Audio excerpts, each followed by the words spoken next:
SAP की बात करेंगे, स्टार्ट कर दीजिए। एसेंट ऑफ सैप में दिखाया गया कि यहां पर आपको एक प्रेशर मिलेगा, रूट प्रेशर, जिसको काफी डिटेल में हम लोगों ने पढ़ने की कोशिश की थी HROG के हिसाब से। और फिर बोला गया था लीफ भी एक निगेटिव प्रेशर लगाएंगे जिसका नाम होगा ट्रांसपिरेशन पुल।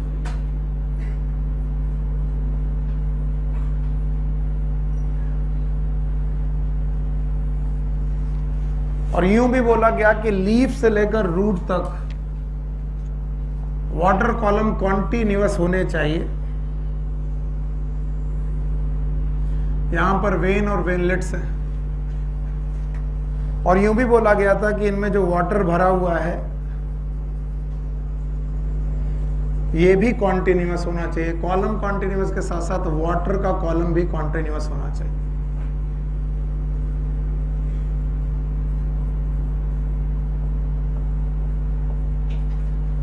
कुछ और बातें थी जो हम लोगों ने डिटेल में बोली थी कि पानी का इस तरह चढ़ना, it is known as mass flow. बाकी जो लोग नहीं आए थे उनको मुबारक, जो लोग आए थे वो समझे। मास फ्लो के लिए 3 रूल, एक एंड पॉजिटिव प्रेशर, एक एंड पॉजिटिव प्रेशर पे होना चाहिए, एक एंड निगेटिव प्रेशर पे होना चाहिए, that is known as transpiration pull. और कॉलम कैसा होना चाहिए? सो मास फ्लो होगा। तो हम लोग रूट प्रेशर को पढ़ने लगे और रूट प्रेशर को पढ़ते पढ़ते हमने पढ़ा कि जब भी एक्टिव एब्जॉर्प्शन होगा, 2 प्रकार का वाटर एब्जॉर्प्शन था, एक पैसिव और एक, जब एनर्जी खर्च करके हम लोग एब्जॉर्ब करेंगे it is known as active.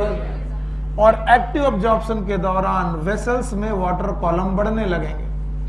Water column जितना बढ़ेगा वाटर कॉलम का हाइट बढ़ेगा, रो और जी, व्हाट इज HROG? P।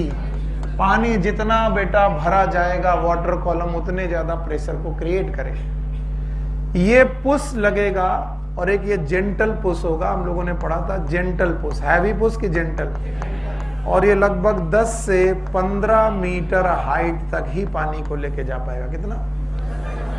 10 से 15 मीटर हाइट तक ही पानी को ऊपर ले जाएगा, इससे ज्यादा ऊपर नहीं। लेकिन पौधे मोर देन 30 मीटर या 30 मीटर या मोर देन 100 मीटर के आसपास के लंबे होते हैं। दुनिया का सबसे लंबा पौधा यूकेलिप्टस और सेकोइया, जो 100 मीटर से ज्यादा।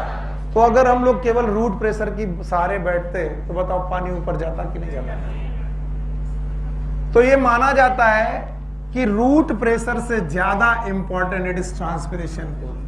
It is the main pull और the main pressure, I mean main negative pressure और पुल, जिसकी वजह से एसेंट ऑफ सैप हो रहा है। अब वो लोग पूछेंगे एसेंट ऑफ सैप क्या है, जो लोग नहीं आए थे, बाकी लोगों को मालूम है what is ascent of sap. It is upward conduction of, downward की अपवर्ड। तो एसेंट ऑफ सैप का जो मेन प्रेशर है वो कौन सा है? Transpiration pull. अच्छा, बिना ट्रांसपिरेशन को पढ़े ट्रांसपिरेशन पुल थोड़ा सा अजीब लगता है, फिर भी लेकिन सोचो जो जो तुम्हें पढ़ाया गया है। ट्रांसपिरेशन एक ऐसा प्रोसेस है जिसमें पानी का लॉस हो रहा है, वाटर का लॉस हो रहा है। और कौन कर रहा है? लीफ। कौन कर रहा है? तो वाटर वेपर निकलती जा रही है। और अगर वाटर वेपर निकल रही है तो खुद सोचो, जिन भी कोशिकाओं से पानी निकल रहा होगा, लेट सपोज वो एक कोशिका यहां पर, बताओ उस कोशिका से पानी निकल रहा होगा तो उसका साइटोप्लाज्म गाढ़ा कि फीका? फीका। यही सुनना था, फीका। अगर मैं पानी यहां से निकाल दूं तो यहां का साइटोप्लाज्म और उसके बगल वाले का फीका, ऑस्मोसिस हुई होगी। अगर पानी यहां से यहां गया तो इसका गाढ़ा हो गया, उसके बगल वाला तो क्या करेगा? ऑस्मोस। तो क्या हर सेल इंटरकनेक्टेड एक ऑस्मोसिस करेगी? और ये ऑस्मोसिस कहां तक पहुंचेगी? ट्रांसपिरेशन। बताओ, पानी का कॉलम कॉन्टिन्यूअस होता जाएगा और पुल ऊपर जाता जाएगा। ट्रांसपिरेशन डिटेल में समझने के लिए ट्रांसपिरेशन पूरा पढ़ना चाहिए, जो कि नेक्स्ट टॉपिक है हमारा। लेकिन ट्रांसपिरेशन पूरा पढ़ने के पहले ट्रांसपिरेशन पुल की बात हो रही है, तो आपको यह मानना पड़ेगा कि transpiration pull is a type of pull और टाइप ऑफ नेगेटिव प्रेशर जो पानी को ऊपर चढ़ाएगा। और याद रखना, ट्रांसपिरेशन पुल को ये हैवी पुल मानते हैं। कैसा पुल? हैवी पुल का मतलब होता है ये बहुत तेजी से काम करता है। वहीं root pressure was the gentle push. कहा गया कि एक चेन बनाकर बच्चों को खड़ा कराइए। मैंने कहा सब लोग अपने अपने हाथ पकड़ लीजिए, एक दूसरे के हाथ पकड़िए। आप लोगों ने ह्यूमन चेन पढ़ाई हुई है और एक दूसरे के हाथ पकड़े हुए। और एक बच्चा जो सबसे आगे खड़ा हुआ था, उसके पास मैंने कहा आप हाथ दो। उसने हाथ दिया। बड़ा मजा आ रहा तुम्हें? तो जैसे हाथ दिया, उस हाथ पे मैंने बहुत तेजी झटके से खींचा। इट इज मॉडेस्ट और हैवी। तो जैसे मैंने इस बच्चे को बहुत तेजी से खींचा, तो बताइए वो जो ह्यूमन चेन थी उसके ब्रेक होने के चांसेस कम है कि ज्यादा? कम कि ज्यादा? क्योंकि ट्रांसपिरेशन पुल एक इतना हैवी पुल है कि वो वाटर कॉलम को बहुत तेजी से खींचता है। और बहुत तेजी से खींचने की वजह से वाटर कॉलम टूट सकता है। और भाई वाटर कॉलम टूट गया तो कॉन्टिन्यूअस की डिसकंटिन्यूअस। और मैंने शर्त 3 ही रखी है, एक एंड कॉलम पक्का। तो बोलते हैं जो पानी चढ़ता है इसमें कम रोल किसका है, ज्यादा किसका? और ट्रांसपिरेशन पुल इज हैवी और मॉडेस्ट। तो बताओ वाटर कॉलम के टूटने के चांसेस रहते होंगे? यस। कम के ज्यादा? तो बोलते हैं इसको कैसे बैलेंस करते हैं? बता रहे कैसे बैलेंस करते हैं। बोलते हैं इसको बैलेंस करने के लिए 2 साइंटिस्ट हैं जिन्होंने एक हाइपोथेसिस दी। इन दोनों साइंटिस्ट का नाम याद रखिएगा, बुक में नहीं है। एक का नाम है डिक्सन और दूसरे का नाम है जॉली। डिक्सन एंड जॉली ने बताया कि जब भी पानी ऊपर चढ़ता है तो ट्रांसपिरेशन पुल ये वाटर कॉलम पर एक टेंशन पैदा करता है। वाटर कॉलम में एक टेंशन पैदा करता है। सीधे जैसे मैंने किसी को खींचा तो जितनी ह्यूमन चेन थी उसमें क्या पैदा हुआ? टेंशन। और अगर ये टेंशन को बेटा बैलेंस नहीं किया गया तो चैन बचेगी कि टूट जाएगी? तो बोलते हैं जैसे ही एक ट्रांसपिरेशन पुल नाम का हैवी पुल लगता है, पूरे वाटर कॉलम में एक टेंशन पैदा होती है। और इस टेंशन को काउंटरैक्ट करने के लिए वाटर मॉलिक्यूल के बीच में फोर्स ऑफ अट्रैक्शन ज्यादा होना चाहिए। यानी एक वाटर मॉलिक्यूल दूसरे वाटर मॉलिक्यूल से जुड़ा होना चाहिए, बहुत टाइटली जुड़ा होना चाहिए। और water molecule both are the same type of molecule. और इन दोनों टाइप के मॉलिक्यूल के बीच में फोर्स का नाम कोहेशन। फिर से बोलो। तो बोलते हैं कि वो जो टेंशन है उसको किसने काउंटरैक्ट करना है? कोहेशन। तो कोहेशन ने किसको बेटा काउंटरैक्ट किया? टेंशन। और वो टेंशन किससे पैदा हुई थी? Transpiration. Dixon and Joly root pressure की बात ही नहीं करते। वो कहते हैं वाटर एब्जॉर्प्शन वाटर का ascent of sap root pressure की बस की बात नहीं है, क्योंकि वो कितनी दूर ले जाता है? 10 से 15। और वो रूट प्रेशर के बारे में बात ही नहीं करते। उनके हिसाब से पानी ऊपर चढ़ने की एक और केवल एक वजह है, वो कौन? Transpiration pull. बताओ ट्रांसपिरेशन पुल ने क्या पैदा की और उस टेंसर को किसने काउंटरैक्ट किया? कोहेशन। तो इनकी थ्योरी का नाम आपकी बुक में लिखा हुआ है, अंडरलाइन कर लीजिए। It is cohesion tension transpiration pull hypothesis,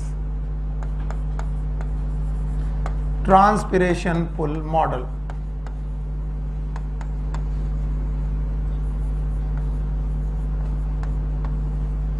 cohesion tension and transpiration pull model.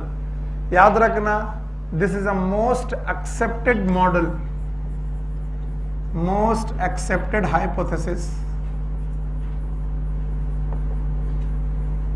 इससे ज्यादा किसी हाइपोथेसिस के बारे में नहीं माना गया, क्योंकि बाकी सारी हाइपोथेसिस अलग अलग से पढ़ाती है। रूट प्रेशर की हाइपोथेसिस अलग है, सरफेस टेंशन की अलग है। डिक्सन एंड जॉली की हाइपोथेसिस का नाम था, बोलो, cohesion tension transpiration pull model. आपकी बुक में दिया गया है, देखना। आज नहीं तो कल तुम इसे भूल ही जाओगे, ये ह्यूमन नेचर है। मैं पूछूंगा एसेंट ऑफ सैप का सबसे बेस्ट मॉडल, तुम आज नहीं कल भूल ही जाओगे। इसलिए इसे कैसे याद रखना? बताओ, 2 प्रेशर थे, एक कौन, दूसरा कौन? मॉडेस्ट, कौन हैवी? डिक्सन जॉली दोनों को मानते थे कि एक को? किसको? अब जरा दिमाग लगाना, ट्रांसपिरेशन पुल लगा तो किस पे लगा? पता नहीं। ट्रांसपिरेशन पुल लगा तो किस पे लगा? वाटर पे क्या पैदा हुई? टेंशन। और इस टेंशन को किसने काउंटरैक्ट किया? कोहेशन। पूरी हाइपोथेसिस का नाम कोहेशन, टेंशन, ट्रांसपिरेशन पुल। तो अगर ट्रांसपिरेशन पुल इतना इंपॉर्टेंट है तो फिर सर ट्रांसपायरेशन पढ़ना बहुत इंपॉर्टेंट हो जाता है। तो हमारा नेक्स्ट टॉपिक क्या होना चाहिए? ट्रांसपायरेशन। आइए, we are going to study about the transpiration in detail. ये हमारा नेक्स्ट टॉपिक है और बहुत डिटेल में पढ़ना है।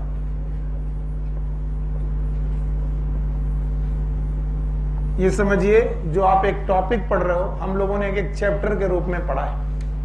आप जिसे एक टॉपिक के रूप में पढ़ रहे हो, हमने एक चैप्टर के रूप में पढ़ा है। तो ये नॉर्मल टॉपिक नहीं है, बहुत इंपॉर्टेंट टॉपिक है। इनसे क्वेश्चन बनने के चांसेस हमेशा ज्यादा रहते हैं। सो बोलते हैं transpiration is a loss of water, loss of water in the form of water vapor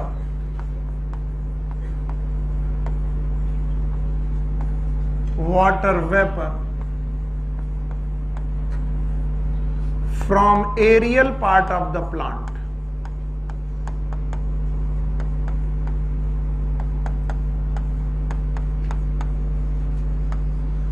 mostly from leaves through stomata.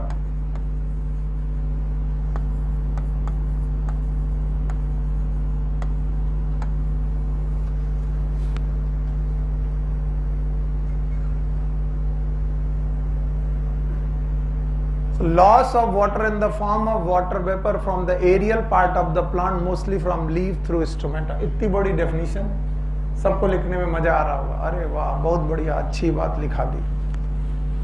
क्योंकि लिखने में जो आनंद है वो तो कहीं है ही नहीं। अब देखो, पहली बात, रूट इज एरियल और अंडरग्राउंड। इसका रूट से ट्रांसपायरेशन होगा कि नहीं होगा? Very good. Stem is aerial और underground.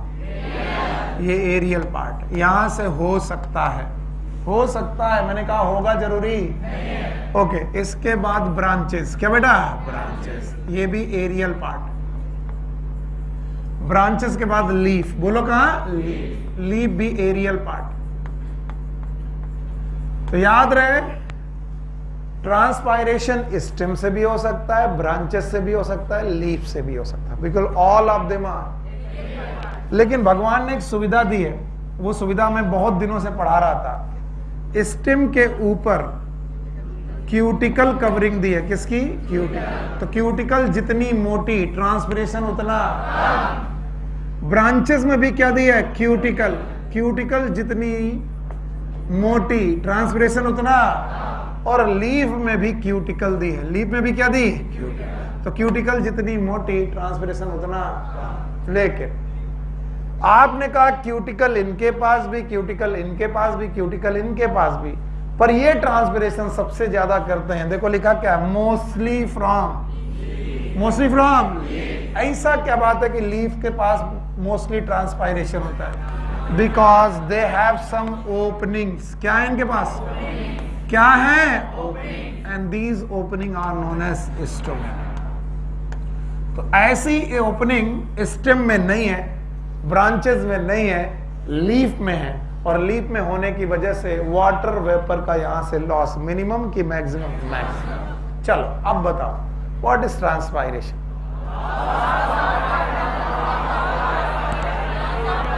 What is transpiration?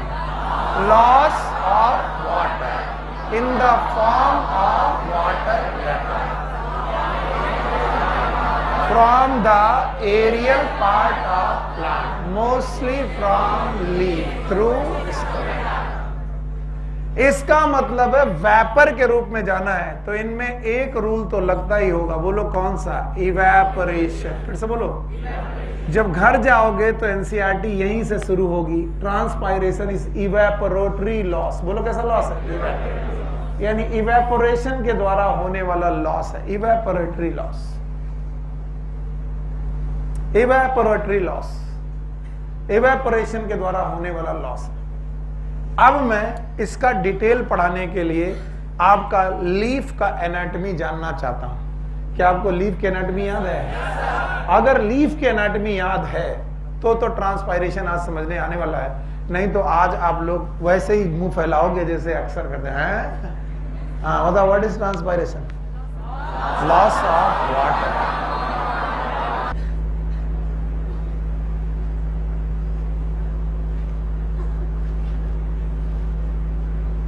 Okay, so it was somehow the transpiration is the loss of water in the form of water vapor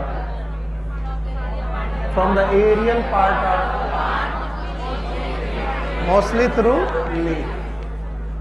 अच्छा, through stomata. तो चलिए हम लोग एक डिजाइन क्रिएट करते हैं जिससे हमको थोड़ा सा आइडिया आए। तो हमने कहा सर पानी गया रूट से स्टेम, स्टेम से ब्रांच, ब्रांच से लीफ की मिड ड्रिप। कहां पर? मिड ड्रिप से गया वेन और वेनलेट। वेनेशन इसी दिन के लिए मॉर्फोलॉजी में पढ़ाया गया था। वेनेशन याद है? एक प्रकार का कि दो प्रकार, पैरेलल और। तो जो पानी ऊपर चढ़ा है वो वेन और वेनलेट के द्वारा लीफ तक पहुंच गया। अब अगर आप लीफ की एनाटॉमी अच्छी तरीके से जानते हो तो मैंने आपको दो तरीके की लीफ की एनाटॉमी पढ़ाई थी। एक पढ़ाई थी डाइकॉट लीफ, मोनोकॉट की डाइकॉट। डाइकॉट लीफ का नाम मैंने रखा था डॉर्सी वेंट्रल, जिनकी डॉर्सल और वेंट्रल सरफेस एक जैसी की अलग रहा, डॉर्सी वेंट्रल लीफ। और मैंने ही आपको मॉर्फोलॉजी में पढ़ाया था डॉर्सी वेंट्रल लीफ जो होती है उनकी दोनों सरफेस में स्टोमेटा इक्वल की अनइक्वल? अनइक्वल। आज देखते हैं क्या क्या इनइक्वलिटी है। याद होगा आपको, आपको मालूम होगा कि ये रही आपकी अपर एपिडर्मिस, क्या रही बेटा? ये रही क्यूटिकल, क्यूटिकल, और ये नीचे रही क्यूटिकल वाला। क्यूटिकल मुझे इतनी लंबी बनानी नहीं चाहिए, चलिए इसे एपिडर्मिस बनाते हैं। बताओ एबैक्सियल की एडेक्सियल? तो मैंने पढ़ाया था ऊपरी एपिडर्मिस का नाम होता है एडेक्सियल, एडेक्सियल, और नीचे वाली का नाम एबैक्सियल। ये रही वो abaxial epidermis. It is abaxial epidermis. और मैंने लीफ को कट किया है, कट किया तो बीचों बीच क्या मिलेगी? मिडरिप। तो मैंने कहा भाई ये रही मिडरिप। तो अगर मैं बीच कट किया तो ऊपर एक एपिडर्मिस, ये रही ऊपर वाली एपिडर्मिस, ये वाली नीचे, और बीचों बीच क्या थी? मिडरिप। अब मैं इनके बीच के टिश्यूज का नाम लेता हूं, दीज आर मीजोफिल।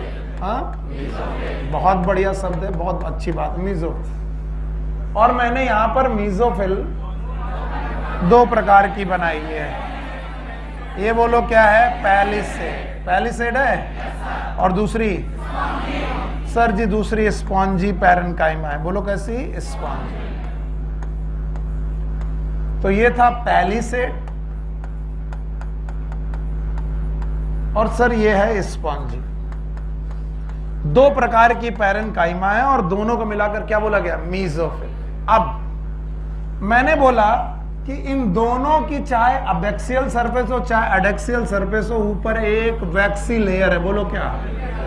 जो वाटर परमिएबल की इम्परमिएबल, और इधर भी एक बेटा लेयर है वाटर परमिएबल की इम्परमिएबल। ये रहा इम्परमिएबल। तो सर पानी यहां से भी बाहर नहीं आ सकता, पानी यहां से भी बाहर नहीं आ सकता, लेकिन इनमें कुछ ओपनिंग्स है। याद है आपको? इनमें कुछ ओपनिंग्स हैं। रबर कहां से मिलेगी? यहां से, ये वाला। वाह, गुड, ये तो हमें मालूम ही नहीं था। अब ओके, इनमें जो कुछ ओपनिंग्स है उनमें से कुछ ओपनिंग्स का नाम है बेटा स्टोमेटा। बोलो क्या नाम है? स्टोमेटा। और स्टोमेटा ऊपर और नीचे इक्वल की अनइक्वल? अनइक्वल। नीचे वाली सरफेस में कम की ज्यादा? हाँ, ज्यादा। और ऊपर वाली में कम। ऊपर वाली सरफेस का नाम है एडेक्सियल और नीचे वाली का नाम एबैक्सियल। और स्टोमेटा ही ऐसी जगह है जहां पर क्यूटिकल, तो वहां से पानी निकल सकता है। ये रही क्यूटिकल। अब ये कैसे निकल रहा है और क्यों निकल रहा है, इसी की कहानी का नाम ट्रांसपायरेशन। नींद ना आए, अच्छे ढंग से सुनो। बोलते हैं डॉर्सी वेंट्रल लीफ में डॉर्सल सरफेस अलग और वेंट्रल अलग। वेंट्रल में कम की ज्यादा और डॉर्सल में कम। अच्छा, बोलते हैं सर जी इनमें पड़ी सनलाइट। क्या पड़ी? सनलाइट। एक फिजिकल प्रोसेस है जिसे तुम रोक ही नहीं पाओगे, कभी नहीं रोक पाओगे। सनलाइट पड़ने की वजह से इन मीजोफिल कोशिकाओं में था वाटर। क्या था? वाटर। वो इवेपोरेट होने लगा। बोले सर वाटर कहां से था? पागल बना रहे हो। याद करो लीफ। लीफ याद आई? ये बताओ क्या थी? मिडरिप। मिडरिप में पानी था। पानी मिडरिप से होते हुए कहां गया? वेन और वेनलेट। और वेन और वेनलेट से कहां गया? मीजोफिल। तो बताओ मीजोफिल कोशिकाओं में पानी भेजा जा रहा है। ये पानी मीजोफिल कोशिकाओं में भेज दिया। कहां से भेजा गया? Accent of SAP. याद आया? पानी लीफ में पहुंचा और लीफ में जो पहुंचा है वो कहां पहुंचा? वेन और वेनलेट। पहले मिडरिप में पहुंचा, फिर वेन और वेनलेट और वहां से मीजोफिल। अब इन मीजोफिल कोशिकाओं में पड़ रही है सनलाइट। भाई सनलाइट पड़ने की वजह से एक प्रोसेस होगा इवेपोरेशन, जिसे तुम रोक ही नहीं सकते। और इवेपोरेशन होने की वजह से इनमें प्रेजेंट वाटर जो भी होगा, मीजोफिल हो या पैलिसेड हो या फिर कोई भी हो, इनमें वाटर वेपर बनने लगेंगी। वाटर वेपर बनने लगेगी। और वाटर अगर गैसियस फॉर्म में है तो ये वेपर के फॉर्म में। अब ये वाटर वेपर यहां से निकलने का जुगाड़ देखेंगी, निकल नहीं पाएंगी क्योंकि पीछे क्या है? वैक्स। वाटर निकलने की कोशिश करेगी, निकल नहीं पाएगी, पीछे क्या है? वैक्स। अब ये नहीं निकल पा रही है तो इनको एक ओपनिंग दिखी। नाम बताओ? स्टोमेटा। अब स्टोमेटा पे है कि अगर वो ओपन है तो बताओ क्या ये बाहर निकल जाएंगी? और अगर ये बाहर निकल गई तो इसी प्रोसेस का नाम है ट्रांसपायरेशन। बच्चे अक्सर क्या गड़बड़ कर देते हो तुम लोग, और हम सबसे गड़बड़ियां यही होती हैं कि ट्रांसपायरेशन केवल इतना ही प्रोसेस है। हम ट्रांसपायरेशन में इवेपोरेशन को भी जोड़ने लगते हैं। यस, ये बात सच है कि इवेपोरेशन ना होता तो गैसेस वेपर, और वेपर ना बनते तो वेपर बाहर भी ना निकलते। वेपर के बाहर निकलने की प्रक्रिया का नाम ट्रांसपायरेशन। अभी मैं पूछूं व्हाट इज ट्रांसपायरेशन, बताओगे? What is transpiration? Loss of water in the form of water vapour from aerial part of plant, mostly from leaf through stomata. अब बताओ स्टोमेटा अगर ओपन ना होते ट्रांसपायरेशन होता कि नहीं होता? अगर होगे तो होगा। इसका मतलब transpiration is directly proportional to opening and closing of stomata. Transpiration is directly proportional to opening and closing of stomata.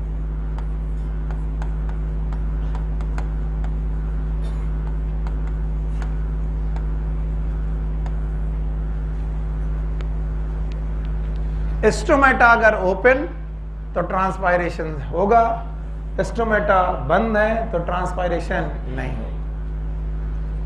Transpiration is directly proportional to opening and closing of stomata.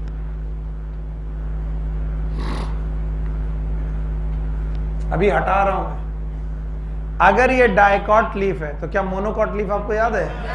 बताओ। मोनोकॉट लीफ इज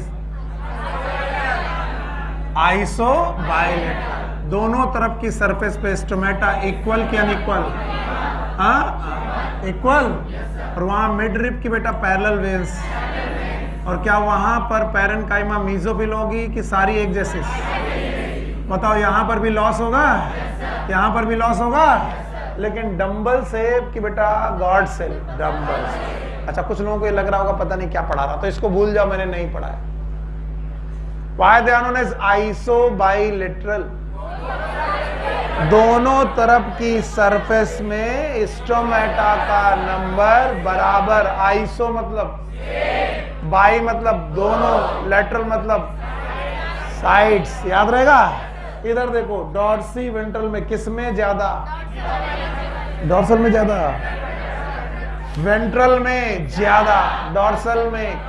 मैंने बताया था अगर stomata यहां पर ज्यादा दे दिए तो सनलाइट यहीं पड़ेगी, तो लॉस ऑफ वाटर कम की ज्यादा। एनाटॉमी पढ़ाने के बाद भी कोई फायदा नहीं मिलता, क्योंकि कुछ लोगों ने पढ़ी नहीं। जब भी बेटा डॉर्सिवेंट्रल डाइकॉट पत्तियां निकलती हैं सनलाइट के परपेंडिकुलर, कैसे परपेंडिकुलर, तो यहां पर सनलाइट कम की ज्यादा।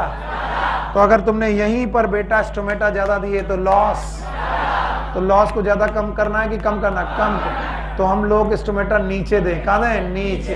वेंट्रल सरफेस पे स्टोमेटा ज्यादा, डॉर्सल में कम, इसलिए डॉर्सल सरफेस अलग, वेंट्रल सरफेस अलग। इस कंडीशन का नाम डॉर्सी वेंट्रल। मोनोकॉट की डायकॉट, और मोनोकॉट पत्तियां हमेशा पर पैरेलल निकलती हैं। गेहूं की पत्ती ले लो, धान की पत्ती ले लो, और इस वजह से दोनों तरफ sunlight equal, and that's why they are isobilateral. अभी भी नहीं आया? आगे बढ़ें तो बताओ सबसे पहला प्रोसेस ट्रांसपायरेशन के लिए क्या होता होगा? इवेपोरेशन। फिर से बोलो। और इवेपोरेशन किसका होगा? वाटर का। वाटर की वाटर वेपर बनती होगी दोनों एपिडर्मिस के बीच, ऊपर वाली एडेक्सियल, नीचे वाली एबैक्सियल। वाटर वेपर बाहर निकलना चाहती होगी, यस। बताओ निकल पाई कि नहीं? नहीं, क्योंकि अपर एपिडर्मिस हो कि लोअर एपिडर्मिस हो, पीछे क्या है? क्यूटिकल। क्यूटिकल इज परमेबल की इम्परमेबल। तो कोई और जुगाड़ ढूंढो। ओपनिंग का नाम स्टोमेटा। ओपनिंग से निकलना इज नोन एज ट्रांसपायरेशन। अगर स्टोमेटा ओपन तो ट्रांसपायरेशन होगा, और नहीं है तो ट्रांसपायरेशन। इसीलिए लिखा transpiration is directly proportional to opening and closing of stomata. So भाइयों बहनों, we need to know about the stomata in detail. Stomata को डिटेल में पढ़ना जरूरी हो गया है।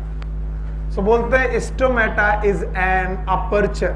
ये एक ओपनिंग है बस, present in epidermis of leaf.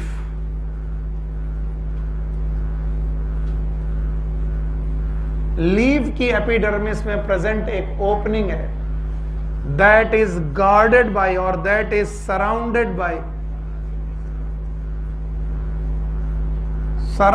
Bye guard cell. ये गार्ड सेल नाम की कोशिकाओं के द्वारा सराउंडेड होने वाली एक ओपनिंग है। For example, let suppose this is an opening और एन अपर्चर। इसका नाम है स्टोमेटा, लेकिन इस स्टोमेटा को सराउंड किया है कुछ सेल्स ने, and those cells are known as guard cell, like this.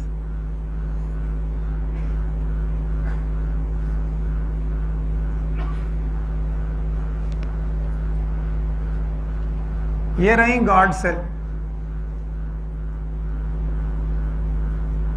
और ये रहा stomata. In dicot cases, the guard cell are kidney shape or bean shape. This is guard cell, single guard cell. Bean shape or kidney shape.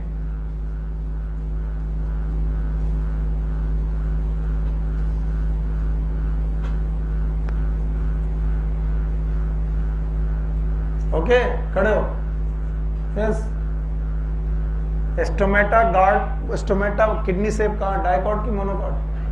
Dicot. एक बहुत बहुत common question का answer है जो हर आदमी गलत देता है।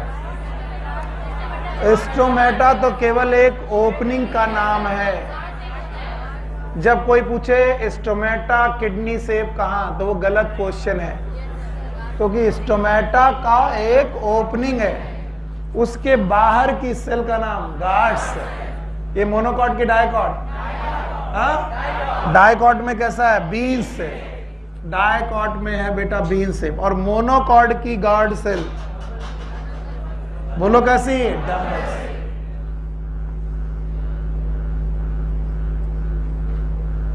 बताओ ये क्या है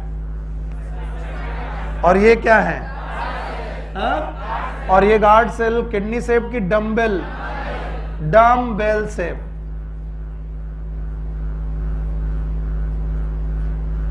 सो डम्बेल शेप होना ये मोनोकॉट का काम है, और किडनी शेप होना ये डायकॉट का काम है। लेकिन किडनी शेप या डम्बल शेप स्टोमेटा का शेप है कि गार्ड सेल का? तो व्हेन आई आस्क कि what is the structure of monocot stomata, आप डम्बल से बोलोगे? नहीं बोलोगे।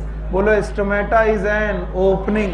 ओपनिंग तो कोई एक छेद है किसी दीवार में, उस दीवार के चौकीदार भैया या तो कैसे होंगे? किडनी से या तो डम्बल। ओमेगा की ओपनिंग, ओमेगा के कोचिंग की ओपनिंग वो चैनल के द्वारा खुलती है, लेकिन वहां एक भैया बैठते हैं, चौकीदार भैया, जो आपका कार्ड चेक करते हैं। तो मैं पूछूं कि वो कौन है? गार्ड है। वो क्या है? गार्ड। तो अब आपसे पूछा जाएगा कि बताओ ओमेगा की ओपनिंग कैसी है, तो तुम चौकीदार भैया के बारे में बताने लगना। दोनों बातें एक ही हैं कि अलग अलग? भाइयों बहनों, stomata is an aperture in epidermis of lead that is surrounded by guards, and now the guard cell is surrounded by some special cell, and these cells are known as subsidiary cells. इन्हीं का नाम है subsidiary cells। और जो subsidiary cells हैं और stomata guard cell और सबको मिला करके it is known as stomatal apparatus।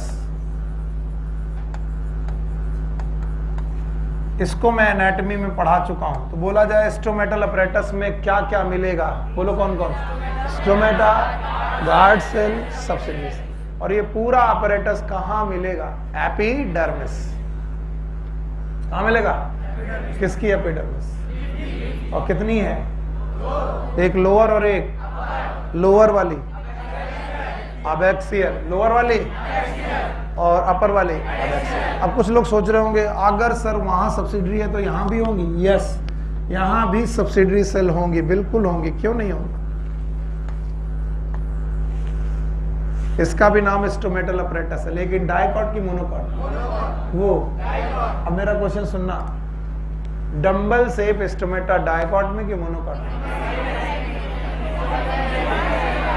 किसी में नहीं। Bean shape stomata? तो आप सर क्वेश्चन गलत पूछ रहे हो। ये शेप स्टोमेटा के, ये किसके हैं? सही क्वेश्चन पूछो। Dumbbell shape guard cell monocot, monocot.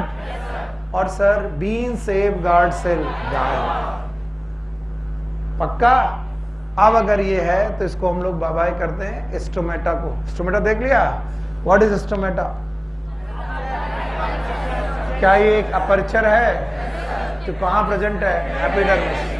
और एपिडर्मिस से प्रेजेंट है चारों तरफ कौन सी सेल? Guard cell. और उसके बाद अपरेटस का नाम स्टोमेटल अपरेटस। फिर से बोलो। पक्का? Now the structure of guard cell. Guard cell को ध्यान समझना। जो डायकॉट गार्ड सेल है या मोनोकॉट गार्ड सेल है, इनकी दो सरफेस, ये रही inner surface,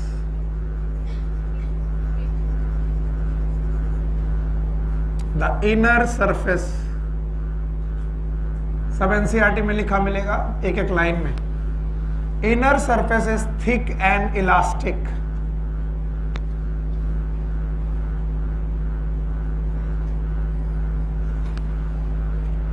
and the outer surface it is thin।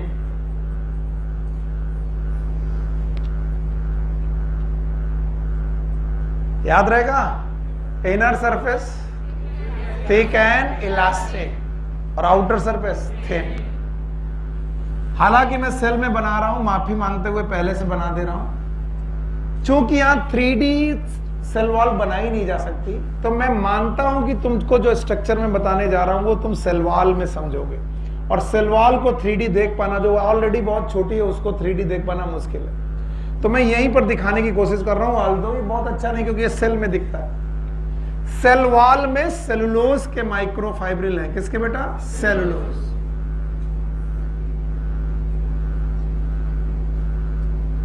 Protein के कि सेलुलोज? सेलुलोज। और इनका अरेंजमेंट है रेडियल। कैसा बेटा? रेडियल, रेडियस कह लो, रेडियल अरेंजमेंट ऑफ माइक्रोफाइब्रिल।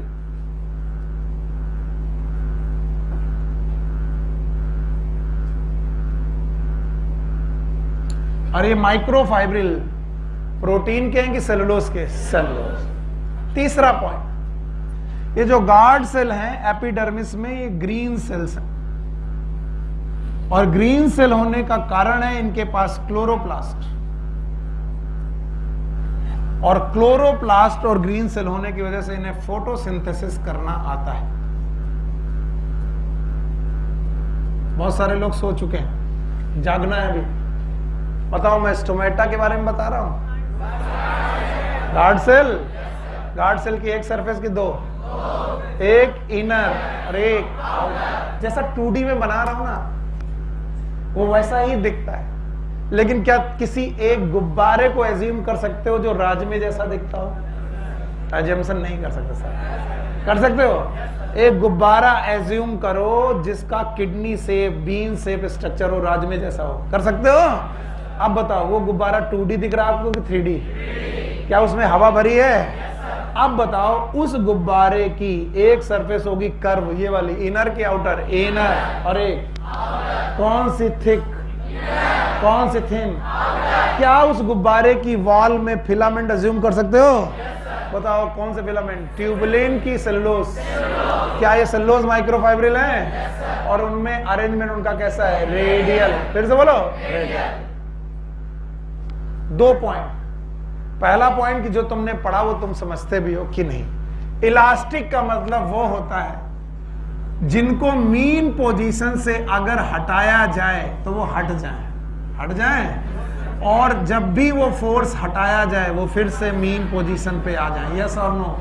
जैसे गीली मिट्टी एक इलास्टिक चीज है? गीली मिट्टी में मैंने पुश किया, क्या वो पुश हो जाएगी? यस। लेकिन मैं जैसे हाथ हटाऊंगा वापस आएगी, तो वो इलास्टिक नहीं है। अरे वो कुछ हो भैया, हमको अपना पढ़ा लेने दो। इलास्टिक है कि इलास्टिक है, हम अपना काम बता रहे। इलास्टिक चीजें वो होती है जिनको अगर मीन पोजीशन पे स्ट्रेस लगाकर हटाया जाए तो वो हट जाए, और फिर छोड़ा जाए तो वहीं। इसका मतलब ये जो इनर सरफेस है, अगर मैं इसको फोर्स लगाऊं तो अपनी मीन पोजीशन पे रहेगी कि हट जाएगी, और ये फोर्स हटा दूं तो फिर मीन पोजीशन में चली जाएगी? यस, बिल्कुल चली जाएगी। और ये थिन है कि थिक है? और बाहर वाली? और बताओ, ये ग्रीन है कि होगा? फोटोसिंथेसिस करेगी? पक्का? आइए, कुछ बातें जो बकवास के रूप में मुझे करनी आती है मैं करने जा रहा हूं। बुक में नहीं दिया है, इसलिए बहुत ध्यान से समझना। मान लीजिए स्टोमेटा बंद है, स्टोमेटा बंद है, इनका मतलब उनकी जो इनर सेल्स हैं, गार्ड सेल नहीं, इनर सरफेस है, गार्ड सेल की इनर सरफेस बेटा बीच में आ गई है, और बीच में आने की वजह से यहां पर ओपनिंग दिख रही है कि नहीं दिख रही है? पेन थोड़ी देर के लिए बंद कर दो, अच्छा ही रहेगा, क्योंकि अभी जो कुछ समझ में नहीं आएगा वो फिर कभी नहीं आएगा। अब हुआ क्या कि दिन के समय पर, डे टाइम, डे लिख रहा हूं, डे, दिन के समय पर यहां पर हुई फोटोसिंथेसिस। क्यों हुई फोटोसिंथेसिस? पता नहीं, क्योंकि ये ग्रीन कलर है। डांट खाओ बेटा केवल। बताओ, दिन के समय पे सनलाइट है, सनलाइट इन पे पड़ी, ये कौन है? स्टोमेटा, गार्ड सेल है। और गार्ड सेल ने क्या की? फोटोसिंथेसिस। फोटोसिंथेसिस का फॉर्मूला याद है? CO2 + H2O C6H12O6, that is glucose. Photosynthesis की वजह से क्या बनने लगा? ग्लूकोज। और ग्लूकोज है सॉल्यूट। बोलो क्या है? बताइए, सॉल्यूट का कंसंट्रेशन घटने लगा कि बढ़ने लगा? नहीं सर, फिर से हाँ, मैं फिर से। दिन के समय पर गार्ड सेल्स में फोटोसिंथेसिस होने की वजह से ग्लूकोज नाम का सॉल्यूट घटने लगा कि बढ़ने लगा? बढ़ने लगा। जैसे ही बढ़ने लगा, बताइए इस बढ़ते हुए ग्लूकोज की वजह से इनका कंसंट्रेशन घटा, कंसंट्रेशन बढ़ने लगा। किसका? गार्ड सेल के साइटोप्लाज्म। और अगर कंसंट्रेशन बढ़ने लगा तो ऑस्मोटिक प्रेशर भी घटने लगा। अगर ऑस्मोटिक प्रेशर बढ़ने लगा तो सेल हो गई हाइपोटोनिक। तो अरे मेरे बच्चे, हाइपो की हाइपर, हाइपर। अभी भी जगाना पड़ रहा, रात भर सोए अभी भी सो रहे हो। बताओ दिन के समय पर ग्लूकोज का कंसंट्रेशन बढ़ने की वजह से बेटा क्या हो गई? हाइपरटोनिक। फिर से बोलो। अगर ये सेल हाइपरटोनिक हो गई तो अगल बगल की जो कोशिकाएं थी वो तो उसके रेस्पेक्ट में हाइपर की हाइपो, बीच में प्लाज्मा मेम्ब्रेन, यहां पर हाइपो। किसी को याद है? Pani will move from hyper to hypo, hypo to hyper. खतरनाक पढ़ा दिया तुमने। बताओ एंडो ऑस्मोसिस के तुम ही पढ़ा रहे हो। तो हाइपरटोनिक होने पर इनमें चालू हुई एंडोस्मोसिस। और जैसे भाइयों बहनों एंडोस्मोसिस चालू हुई, वॉल्यूम घटा कि बढ़ा? वॉल्यूम। तो अब जब वॉल्यूम बढ़ा किसी कोशिका का, देखना अगला स्टेप। वॉल्यूम बढ़ने की वजह से, बताओ वॉल्यूम बढ़ने की वजह से प्लाज्मा मेम्ब्रेन किसको धकियाने लगी? सेल। और सेल वॉल को धकियाने की वजह से क्या बढ़ा? Turgor pressure. किसी को टर्गर प्रेशर याद है? It is a pressure applied by plasma membrane upon cell wall, upon cell wall. तो सेल वॉल जितना खिसक सकती थी, किसकी? तो जो बताओ सेल वॉल खिसक सकती थी उतना खिसकी।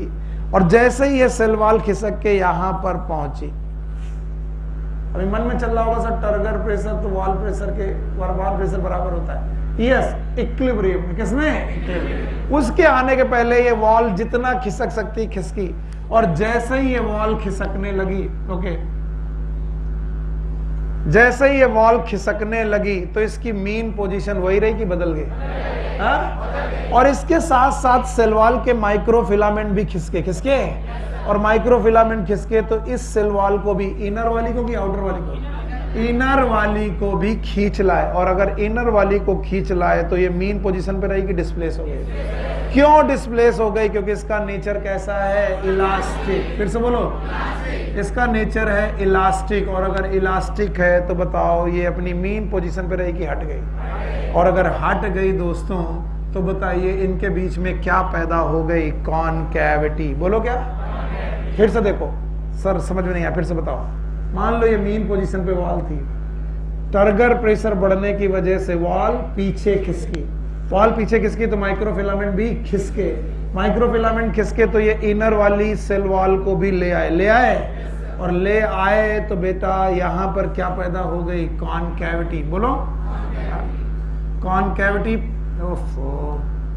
कॉनकैविटी पैदा हो गई। और इसी कॉनकैविटी का नाम बताओ, इसी कॉनकैविटी का नाम क्या है? स्टोमेटा। यस और नो? कब खुला?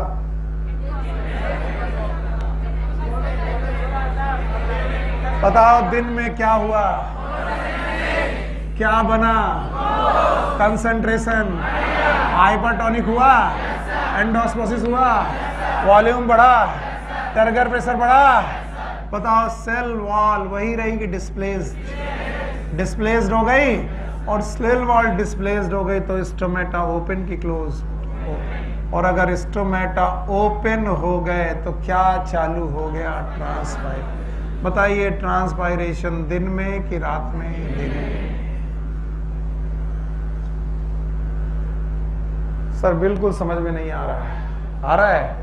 हाँ भैया, जवाब चाहिए मुझे, पूरी तरीके से चाहिए। चलो पहले तो गार्ड सेल के तीनों पॉइंट जो पढ़ाए थे, inner surfaces thick and elastic, outer is thin, cell wall में रेडियल फिलामेंट, प्रोटीन के कि सेल्यूलोज? सेल्यूलोज के हैं। अब बताओ दिन में क्या हुआ? तो क्या ये सेल ग्रीन है? फोटोसिंथेसिस हुई? फोन अंदर रख लो। दिन में फोटोसिंथेसिस हुई? फोटोसिंथेसिस से क्या बना? ग्लूकोज। ग्लूकोज से कंसंट्रेशन बढ़ा। बताओ इनका साइटोप्लाज्म गाढ़ा होने लगा? हाइपो की हाइपर? एंडोस्मोसिस चालू हो गई? वॉल्यूम बढ़ा। टर्गर प्रेशर ने वॉल को डिस्प्लेस किया। डिस्प्लेस करने की वजह से स्टोमेटा खुल गए। पक्का? और स्टोमेटा खुल गए तो क्या चालू हो गया? ट्रांसफर। अब आई रात, नाइट। अभी समझना है, नाइट में फोटोसिंथेसिस स्टॉप हो गई।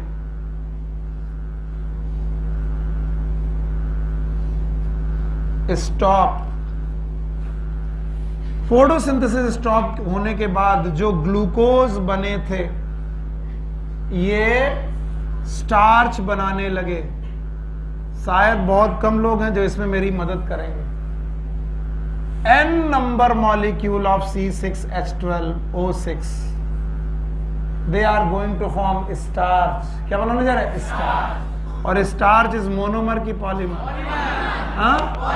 तो यहां पर बहुत सारे ग्लूकोज के मॉलिक्यूल 1 मोल ऑफ स्टार्च बना रहे। जाग जाओ बेटा, बहुत सारे ग्लूकोज के मॉलिक्यूल, बहुत सारे ग्लूकोज के मोल 1 मोल स्टार्च बना रहे। तो मोलैरिटी बढ़ी कि घटी? पता नहीं। घटी बढ़ी पता नहीं सर, आप बता दो।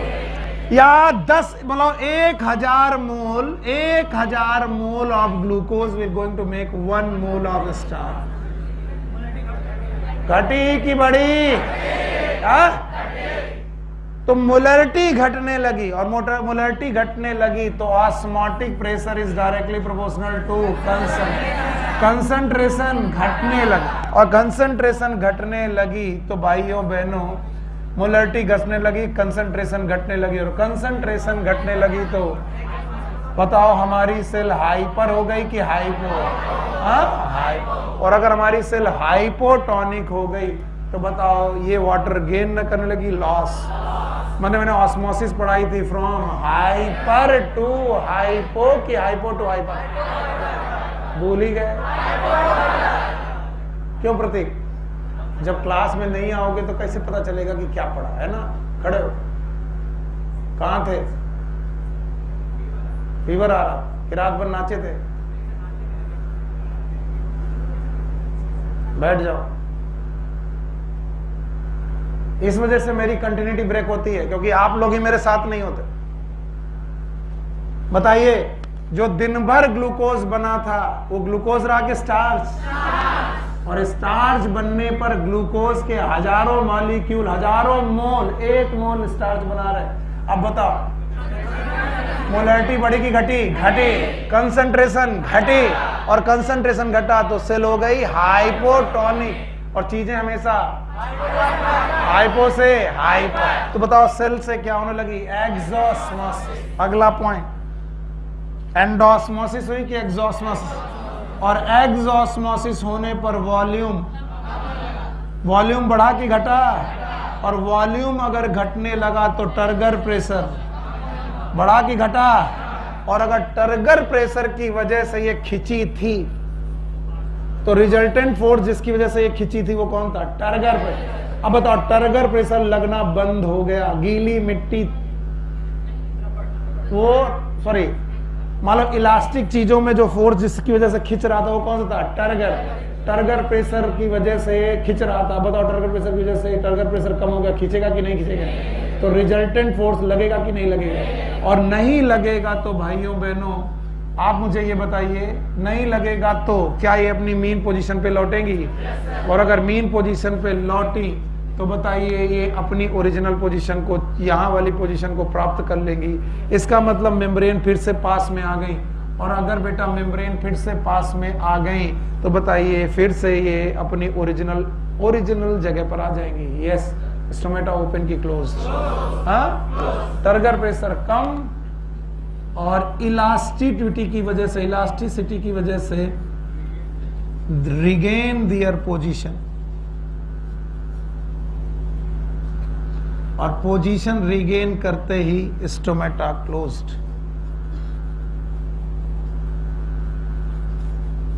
तो कब खुलेंगे स्टोमेटा, कब बंद हो जाएंगे?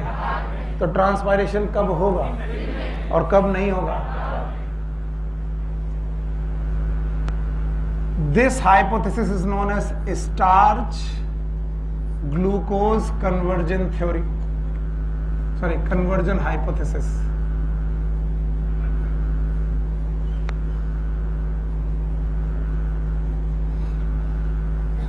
The starch glucose conversion hypothesis,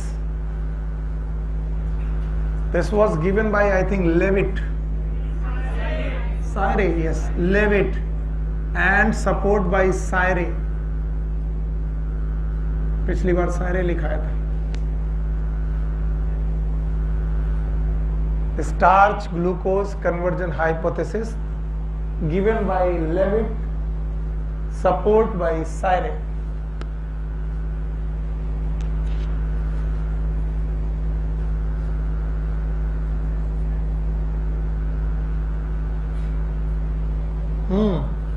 बताओ, स्पेलिंग पता नहीं कहाँ लिख देते हैं, पूछने की हिम्मत नहीं होती, डांट देंगे फिर तो।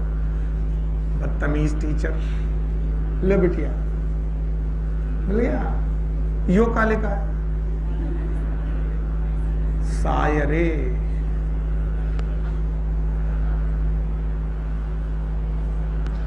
ऐसे लिखते हैं, या तो खुद पढ़े या खुदा। डॉक्टर की राइटिंग केवल फार्मासिस्ट पढ़ पाते हैं, है ना?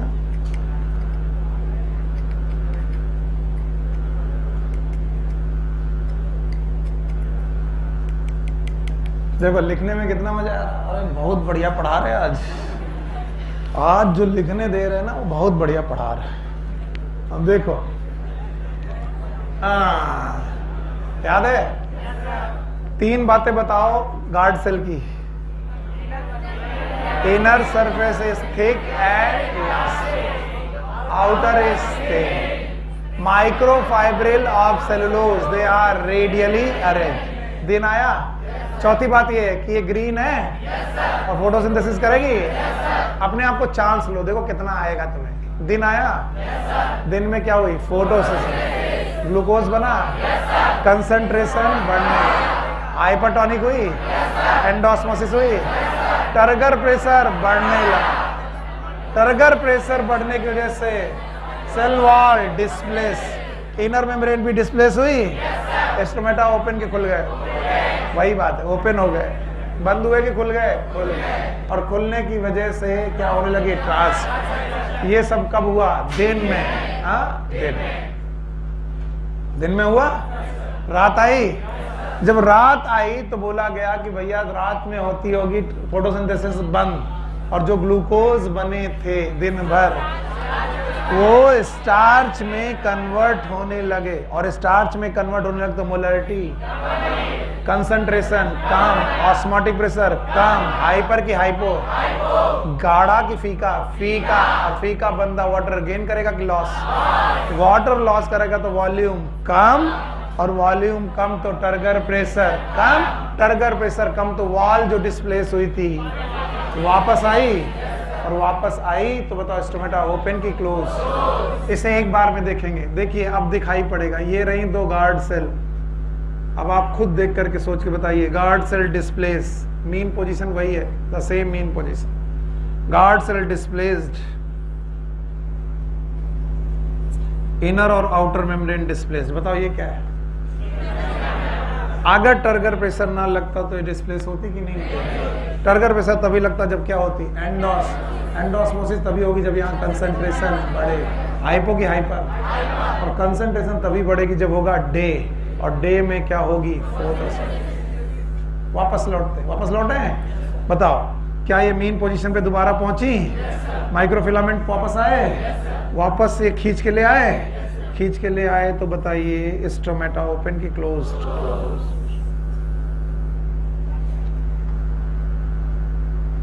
याद रखना ये लेविट और सायरे की हाइपोथेसिस को गलत साबित कर दिया गया, क्योंकि गार्ड सेल में, याद रखना, गार्ड सेल में, ऑल सेल नहीं, गार्ड सेल में डे टाइम में मैलिक एसिड मिला, मैलिक एसिड मिला, ना स्टार्च मिला ना ग्लूकोज मिला। तो फिर एक हाइपोथेसिस दी गई, this hypothesis was the potassium malate hypothesis. लिखी कहीं नहीं है और हर साल पूछी जाती है, हर साल,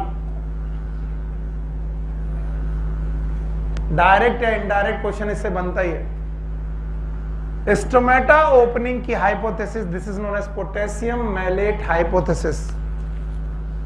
इस हाइपोथेसिस के दौरान के अकॉर्डिंग डे टाइम में फोटोसिंथेसिस के दौरान मैलिक एसिड बनता है, और मैलिक एसिड बनता है गार्ड सेल में, बजाय ग्लूकोज के मैलिक एसिड बनता है।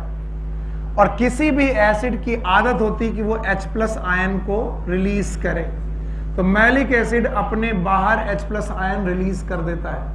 H+ आयन रिलीज करते ही इसकी न्यूट्रलिटी के लिए बाहर से इसके पास पोटेशियम आयन अंदर आता है, और पोटेशियम आयन मैलिक एसिड के साथ पोटेशियम मैलेट नाम का सब्सटेंस बनाता है।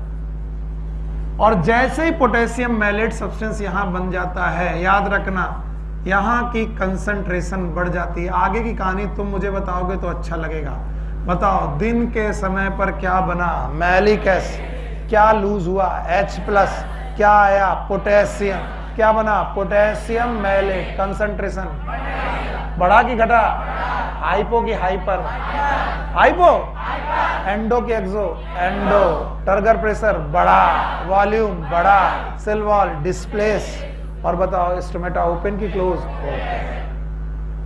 This hypothesis is known as potassium malate hypothesis. और इसीलिए पोटेशियम को स्टोमेटा ओपनिंग के लिए मेन आयन माना जाता है। और ये क्वेश्चन लगातार 2-3 सालों से पूछा गया है, विच ion is responsible for stomata opening? It is potassium, क्योंकि इस हाइपोथेसिस के अनुसार पोटेशियम मैलेट नाम का सब्सटेंस बनता है। दिन में कि रात में? दिन में। And it is the most accepted hypothesis, most accepted hypothesis.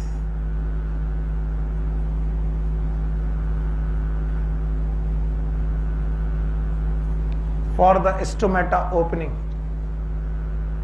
Sir नहीं समझ में आया, पहले कौन सी हाइपोथेसिस थी? Starch glucose conversion theory. उनके हिसाब से क्या बनना चाहिए? ग्लूकोज, क्योंकि फोटोसिंथेसिस में क्या बनता है? ग्लूकोज। लेकिन प्रैक्टिकली देखा गया वहां ग्लूकोज किसी भी सेल में कि गार्ड सेल? गार्ड सेल में ग्लूकोज नहीं है। क्या बना है? Malic acid. तो बोला गया मैलिक एसिड की वजह से जो होता होगा तो होता होगा। तो किसी ने थ्योरी दी कि जब भी मैलिक एसिड बनता है बाहर क्या निकलता है? H+ आयन, और अंदर क्या आता है? पोटेशियम। फिर से बोलो, पोटेशियम। और क्या बनेगा? Potassium malate. और इस पोटेशियम मैलेट की वजह से बताओ क्या हो जाएगा? कंसंट्रेशन घटेगा कि बढ़ेगा? तो बताओ, दिन में, मेरे साथ पूरा चलो, दिन में क्या बनेगा? Malic acid. दिन में अंदर कौन आएगा? पोटेशियम। क्या बनेगा? Potassium malate. कंसंट्रेशन बढ़ेगा, हाइपरटोनिक। एंडो की exo? Endo.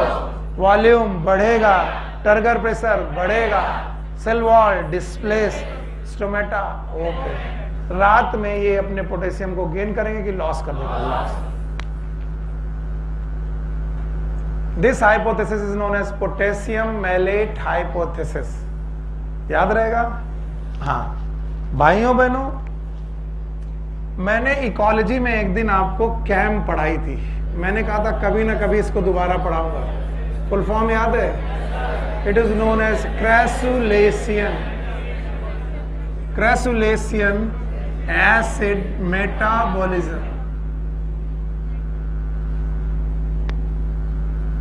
Crassulacean acid metabolism के अनुसार, ध्यान सुनना,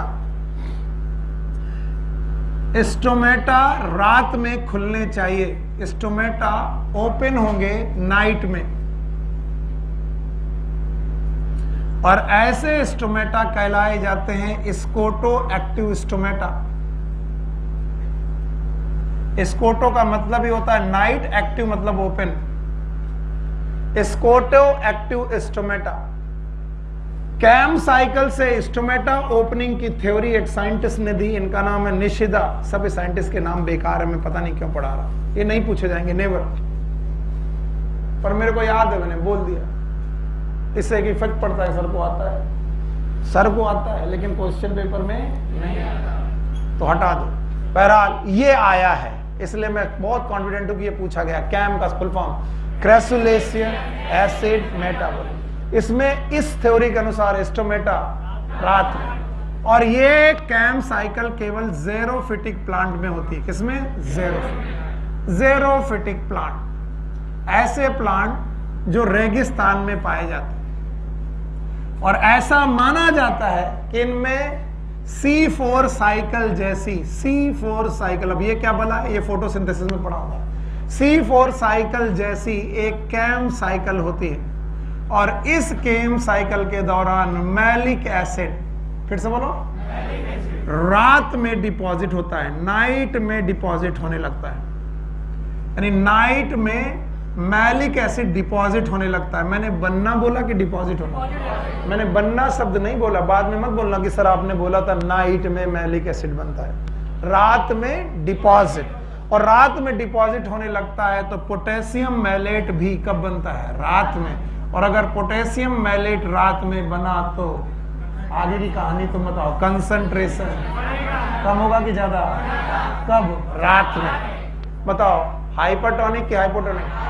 कब? दिन में कि रात में? रात में। एंडोस्मोसिस रात में। टर्गर प्रेशर, स्टोमेटा ओपनिंग रात में। और रात में ओपन होने वाले ऐसे स्टोमेटा का नाम scoto active stomata, scoto active stomata. और it is for every stomata. Xerophytic plant.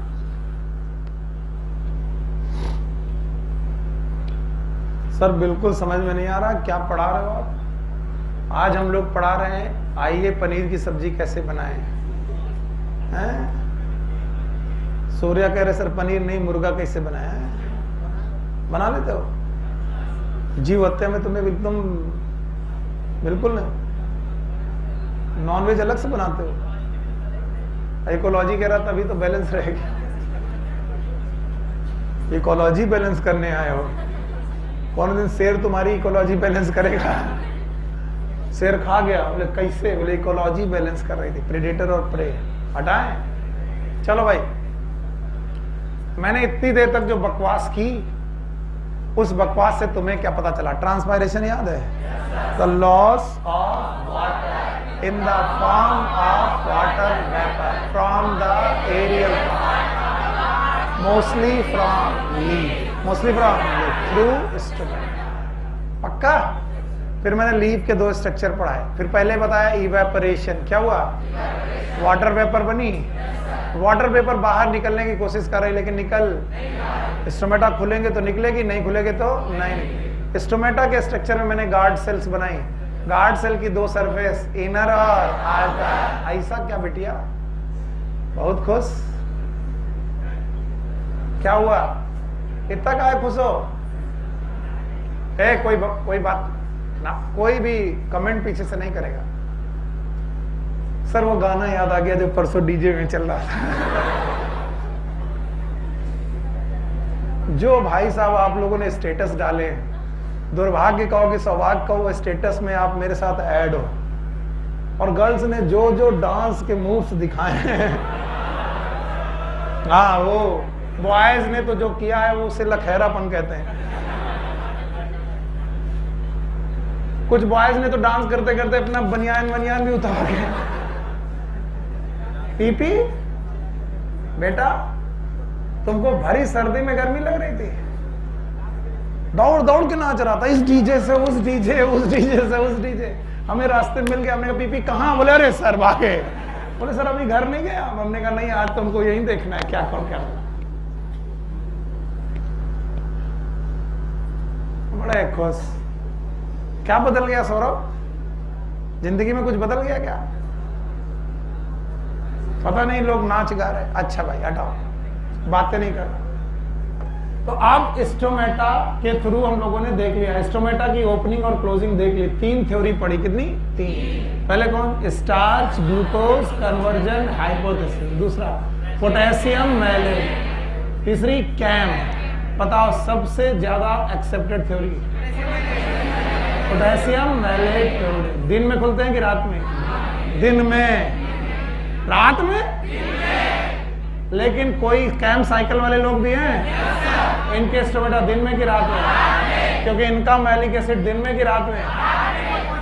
Opposite, deposit होता है। याद रहेगा, पोटेशियम मैलेट दिन में बनेगा कि रात में? रात में। और इस तरीके से स्टोमेटा रात में खुलेंगे। ओके भाइयों बहनों, इधर देखो।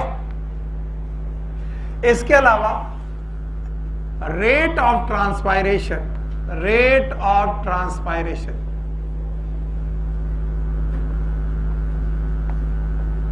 it is depends upon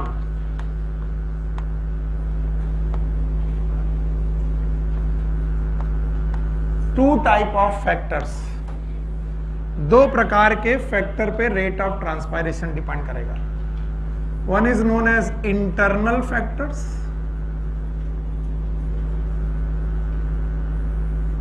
number 2 is known as external factors. सुन लो, शायद काम आ जाए। यानी ट्रांसपायरेशन कितना होगा, किस हद तक होगा, कम होगा कि ज्यादा होगा, ये बात 2 तरीके के फैक्टर पे डिपेंड करती है। एक इंटरनल फैक्टर और दूसरे external factor. The internal factor, these are related with the plant and leaf.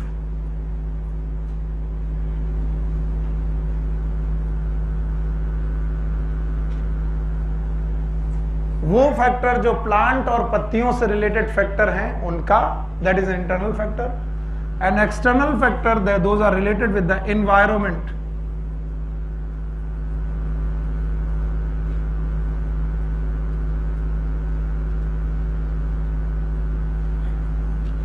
Environment से रिलेटेड 4 मेन फैक्टर हैं। एक है टेम्परेचर, दूसरा है लाइट, तीसरा है विंड वेलोसिटी, और चौथा है ह्यूमिडिटी। एनसीईआरटी ने इनके नाम लिखे हैं, बस एनसीईआरटी ने इनके नाम लिखे हैं, मुझे इनको डिटेल में ले जाना पड़ेगा। One is known as temperature, another one is known as light, number 3 is known as wind velocity, number 4 is known as humidity. और इंटरनल फैक्टर्स में दो तीन है। एक तो एज ऑफ लीफ, दूसरा number of stomata, number 3 position of stomata.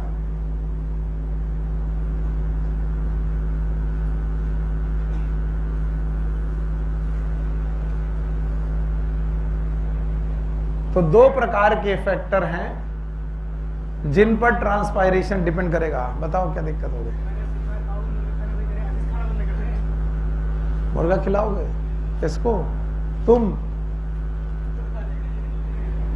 बच के रहना, तुम्हारी एक आधी उंगली चबा गया ये। हाँ बताओ भाई। Rate of transpiration depend upon 2 type of factors. One is known as internal, दूसरा external. Internal factor related with the leaf, plant and leaf. External, environment. Environment से कितने फैक्टर हैं? 4। One is temperature, light, wind velocity, humidity. Internal factor में कितना? एक कौन? Age of leaf, number of stomata, position. अब ध्यान सुनो, जितनी यंग लीफ होंगी उतना ही ज्यादा ट्रांसपायरेशन होगा। नई पत्तियों में ट्रांसपायरेशन ज्यादा होगा, पुरानी पत्तियों में कम होगा। Number of stomata directly proportional to transpiration, ज्यादा स्टोमेटा ट्रांसपायरेशन भी जितना ज्यादा। और पोजीशन ऑफ स्टोमेटा मतलब position with related to surface. Here इधर देखो, ऊपर वाली एडेक्सियल, बताओगे नहीं तो कैसे आएगा? ऊपर वाली, नीचे वाली एडेक्सियल। अगर एडेक्सियल सरफेस पे स्टोमेटा ज्यादा तो सनलाइट, तो ओपनिंग के चांसेस ज्यादा, तो रेट ऑफ ट्रांसपिरेशन भी ज्यादा। और नीचे वाले में कम, अगर नीचे वाले में स्टोमेटा ज्यादा तो ट्रांसपिरेशन कम। तो बताओ पोजीशन पर, नंबर पर और एज पर। सो गए बेटा। अब बताओ रेट ऑफ ट्रांसपिरेशन कितने फैक्टर पर डिपेंड कर रहा है? वन इज, दूसरा मत ढूंढो सुभाषनी, नहीं मिलेगा। इधर देखो, क्वेश्चन आए इसलिए पढ़ा रहे, हमको कोई बता नहीं है। इधर देखो, number of rate of transpiration depend upon how many factors? Two. एक कौन? Internal, external. इंटरनल मतलब प्लांट से रिलेटेड, एक्सटर्नल मतलब बाहरी, बाहर मतलब इन्वायरमेंट। इंटरनल में से कितने? 3। Age of life, age of leaf, number of stomata, position. Age और नंबर से मुझे लेना देना नहीं है, पोजीशन से रिलेटेड एक छोटा सा क्वेश्चन पूछा गया। कहो तो बता दे, कहो तो आगे बढ़ जाए। बता दें, उसी को पढ़ाना की कोशिश कर रहे हो। तुम इधर उधर पन्ने पलट रहे हो, कहाँ लिखा है? खुद ही कहते हैं एनसीईआरटी के बाहर मत जाना, खुद ही एनसीईआरटी के बाहर पढ़ाते हैं। मैं उन क्वेश्चन को पढ़ाता हूं जो आए हैं। ये क्वेश्चन आया है, जब तुम्हारे पास आएगा सर फला साल में क्वेश्चन आया, आपने नहीं पढ़ाया तो सुन लो। Age of leaf, fresh leaf, young leaf में ट्रांसपिरेशन ज्यादा, नंबर ऑफ स्टोमेटा ज्यादा तो ट्रांसपायरेशन ज्यादा। और पोजीशन ऑफ स्टोमेटा पर भी डिपेंड करेगा। किस पर? एडेक्सियल सरफेस पे स्टोमेटा ज्यादा तो ट्रांसपायरेशन ज्यादा, और एबैक्सियल सरफेस पे तो कम। याद रखना, पोजीशन ऑफ स्टोमेटा की बेसिस पर 5 प्रकार के स्टोमेटा, पोजीशन ऑफ स्टोमेटा की बेसिस पर 5 प्रकार की चीजें हैं। And the formula is APOWP। ये सब पूछा गया है। One is known as apple type stomata, apple type. Number 2 is potato type. मेरा बिल्कुल मन नहीं कि मुझे कितना नॉलेज है वो पढ़ाना नहीं चाह रहा। क्वेश्चन आएगा बस तुम सही कर देना। O is oat type, O8 नहीं, oat type. Water lily type,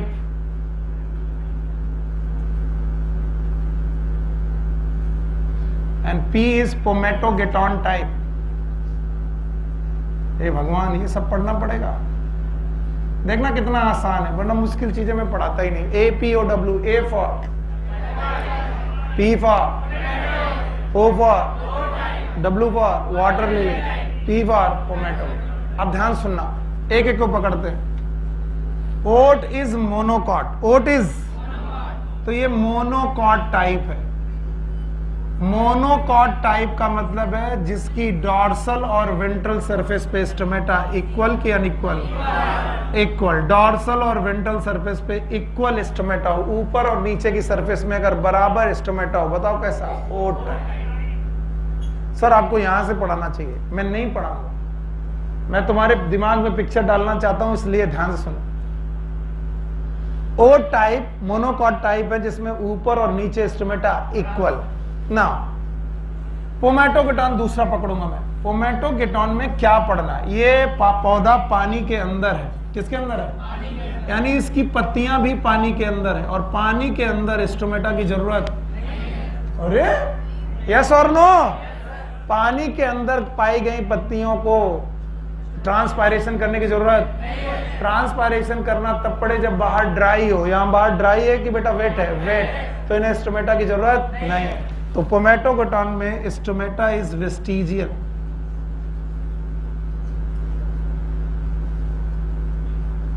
किसी भी सरफेस पे स्टोमेटा नहीं है, ना ऊपर सरफेस पे ना नीचे की सरफेस पे, कहीं पर भी स्टोमेटा नहीं। अब बचा वाटर लिली। वाटर लिली मतलब लोटस टाइप। इधर देखो, बचपन में खूब बनाया है, और जब तुम पत्ता बनाते थे तो पानी में बनाते थे, तो वो पानी के पे ऊपर पत्ती में बताओ कौन सी सरफेस पानी में? नीचे की ऊपर। तो नीचे वाली सरफेस में स्टोमेटा रखने की जरूरत, ऊपर वाले सरफेस में स्टोमेटा रखने की जरूरत है। तो याद रखना इस केस में कमल जैसा काम है। कमल का मतलब है the stomata is absent in lower surface, present in upper surface. Adaxial, absent in abaxial।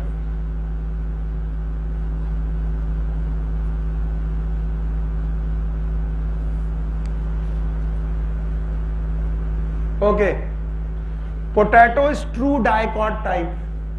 True dicot का मतलब ऊपर कम नीचे ज्यादा, less in adaxial, more in abaxial. इसीलिए इनकी डॉर्सल और वेंट्रल सरफेस अलग अलग। अब आया एप्पल टाइप। बस वाटर लिली से उल्टा लिखना है। बताओ वाटर लिली में कहां था, कहां नहीं था? यहां पर कहां है? नीचे। कहां absent है? ऊपर। absent in adaxial,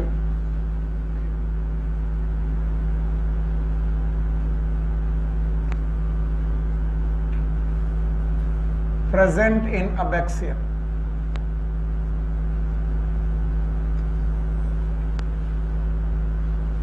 So stomata on the basis of their position, position की बेसिस पर इन्हें 5 प्रकार का बांटा गया है।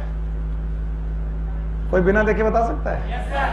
रट्टा मार के? no, समझ में आएगा? yes, low, oat, oat is, अपना दिमाग यूज करो, मैं दोबारा लिख सकता हूं। ओट इज मोनोकॉट, ऊपर और नीचे सरफेस में इक्वल। पोमैटोगेटॉन, पानी के नीचे, ना ऊपर की सरफेस में ना तो नीचे।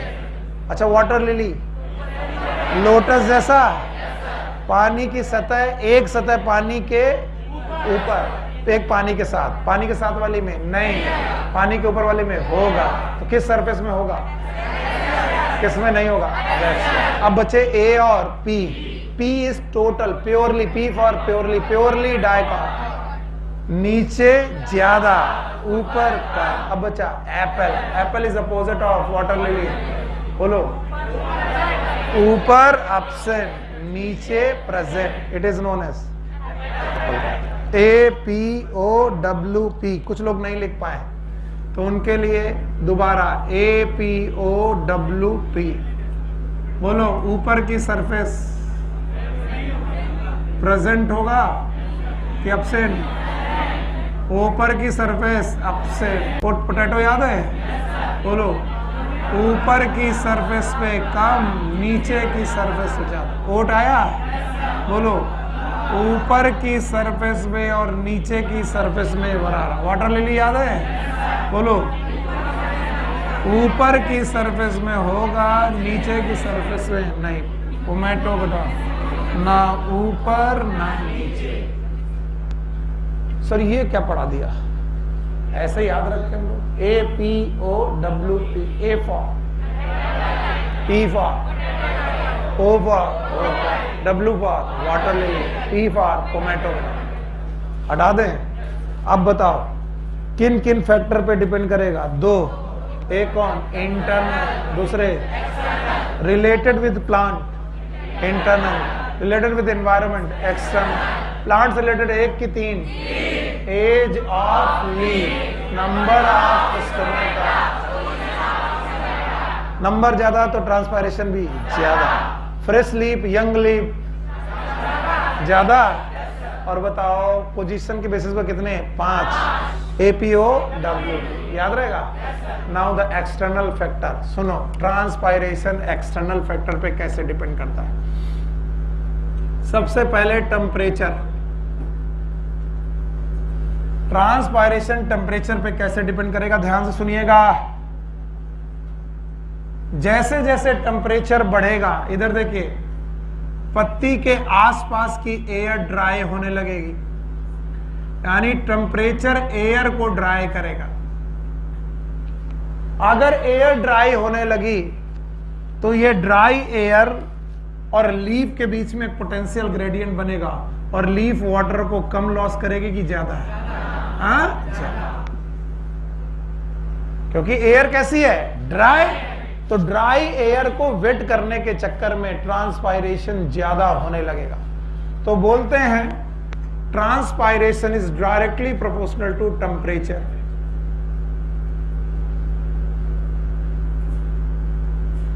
आप टेम्परेचर बढ़ाते जाइए, ट्रांसपायरेशन बढ़ता जाएगा। यानी अर्ली मॉर्निंग और दोपहर तक पहुंचते पहुंचते बताइए, जैसे जैसे दोपहर तक की तरफ जाओगे ट्रांसपायरेशन घटने लगेगा कि बढ़ने लगेगा? एक और बात बोलते हैं, मिड आफ्टरनून या फिर mid Noon of the summer, या फिर मिड आफ्टरनून। आफ्टरनून में मिड शब्द होता ही नहीं है, मिड नून तो मिड के साथ जाएगा, या फिर आफ्टरनून। कभी कभी टेम्परेचर 45 से 50 डिग्री पर पहुंच जाता है, और 45 से 50 डिग्री पहुंचने पर होता क्या है? ट्रांसपायरेशन रेट मैक्सिमम हो जाता है, मिनिमम की मैक्सिमम। और ऐसी कंडीशन में वाटर एब्जॉर्प्शन और ट्रांसपायरेशन मैच नहीं कर पाते। फिर से सुनो, जितनी तेजी से वाटर एब्जॉर्प्शन हो रहा है उससे कई गुना तेजी से क्या होने लगा? ट्रांसपायरेशन। यानी आप पानी उतना पी नहीं रहे हो जितना निकाल रहे हैं, और इस वजह से वाटर की कमी होने लगती है, और इस कंडीशन को बोलते हैं वाटर स्ट्रेस। फिर से बोलो। और इस वाटर स्ट्रेस कंडीशन में पत्तियां मुरझाने लगती हैं। इस प्रोसेस का नाम है विल्टिंग। कोई पूछ रहा था what is wilting? Wilting is the drooping of leaf due to loss of water from the leaf. Leaf से पानी बहुत ज्यादा निकल गया, इसलिए पत्तियां मुरझाने सी लगती हैं। सर अगर ये पानी निकल गया तो एब्जॉर्ब भी तो हो रहा है, लेकिन एब्जॉर्प्शन जिस रेट से हो रहा है उससे कहीं ज्यादा रेट से क्या हो रहा है? ट्रांसपायरेशन। और इस वजह से एब्जॉर्प्शन और ट्रांसपायरेशन एक दूसरे को मैच नहीं कर, और तब आ जाता है वाटर स्ट्रेस। सुनना, वाटर स्ट्रेस आते ही अब हमें एब्जॉर्प्शन तो हम बढ़ा नहीं सकते, एब्जॉर्प्शन अपने मैक्सिमम पर है और ट्रांसपिरेशन भी अपने मैक्सिमम पर है, लेकिन एब्जॉर्प्शन और ट्रांसपिरेशन आपस को मैच, कौन ज्यादा है? और एब्जॉर्प्शन उतना ज्यादा, एब्जॉर्प्शन को और बढ़ाया नहीं जा सकता। तो अब हम क्या करें? ट्रांसपायरेशन को कम करें। इसलिए मिड नून या फिर आफ्टरनून ऑफ समर, समर के मिड नून और आफ्टरनून में टेम्परेचर बढ़ाने पर जो ट्रांसपायरेशन बढ़ रहा था उसको रोकने के लिए बॉडी से एक स्ट्रेस हार्मोन निकलता है। नाम तो तुमने खूब सुना होगा, इसका नाम है abscisic acid. Abscisic acid also known as ABA, और ये ABA जाकर स्टोमेटा को क्लोज करने लगता है, स्टोमेटा को क्लोज करने लगता है। तो वैसे तो टेम्परेचर बढ़ाने पर ट्रांसपायरेशन बढ़ता है, लेकिन अगर टेम्परेचर बहुत ज्यादा हो तो ट्रांसपायरेशन एकदम घट जाता है। क्यों? अरे यार क्वेश्चन का जवाब ही नहीं आया, सो रहे हो तुम। वैसे तो टेम्परेचर बढ़ाने पर ट्रांसपायरेशन, लेकिन मिड समर में वो भी, और मिड नून और आफ्टरनून के समय पर जब टेम्परेचर बहुत ज्यादा होता है तो टेम्परेचर बहुत ज्यादा होता है और ट्रांसपायरेशन बढ़ने की बजाय अचानक घट जाता है। क्यों? क्योंकि बॉडी में क्या आती है? वाटर स्ट्रेस, और इस स्ट्रेस की वजह से कौन सा हार्मोन? Stress hormone. बोलो कौन? पौधा किस में गया? स्ट्रेस में। तो हार्मोन कौन सा? स्ट्रेस। नाम बताओ। एब्सिसिक एसिड निकलने लगता है, और ये एब्सिसिक एसिड स्टोमेटा को ओपन करने की बजाय क्लोज। अभी तो AMU बंद हो गए, लेकिन AMU का लगातार 3 साल का क्वेश्चन था। मोस्ट मॉडर्न थ्योरी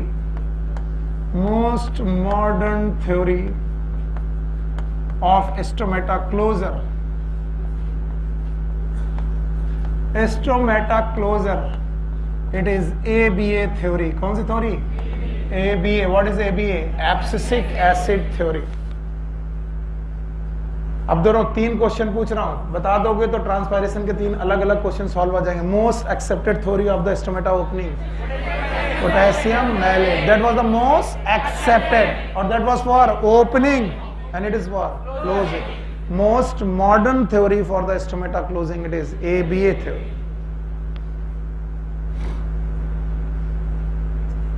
तो भाइयों बहनों, टेम्परेचर बढ़ाने पर ट्रांसपायरेशन घटेगा कि बढ़ेगा? लेकिन भयंकर टेम्परेचर पर बढ़ेगा कि घट जाएगा? क्यों? क्योंकि ट्रांसपिरेशन रेट फास्ट, एब्जॉर्प्शन उससे मैच, तो क्या पैदा होगा? स्ट्रेस, और स्ट्रेस पैदा होने की वजह से हार्मोन का नाम स्ट्रेस, और स्ट्रेस हार्मोन का नाम एब्सिसिक है, वो जाकर के उसे बंद कर देगा। इसीलिए शाम तक आते आते ये विल्टिंग खत्म हो जाती है। क्यों? क्योंकि शाम तक आते आते ये मुरझाना खत्म हो जाता है। क्यों? क्योंकि एब्जॉर्प्शन उसी रेट से हो रहा और ट्रांसपिरेशन कम हो गया और पानी वापस पहुंचता है और पत्तियां ठीक हो। नहीं आया? नहीं आया ना? आया? तो बताओ, पहला फैक्टर जिस पे बेटा डिपेंड करती है टेम्परेचर। बाय बाय करते हैं, टेम्परेचर पे कैसे डिपेंड करती है? Thank you very much. Now the light. Transpiration is directly proportional to light. Quantity of light. सुनो भाइयों बहनों, लाइट ज्यादा तो फोटोसिंथेसिस ज्यादा, और फोटोसिंथेसिस ज्यादा तो कंसंट्रेशन भी ज्यादा, और कंसंट्रेशन ज्यादा तो स्टोमेटा ओपनिंग की क्लोजिंग ओपनिंग, और अगर स्टोमेटा ओपन होंगे तो ट्रांसपिरेशन भी ज्यादा। याद रखना, ट्रांसपायरेशन क्वालिटी ऑफ लाइट पर भी डिपेंड करता है।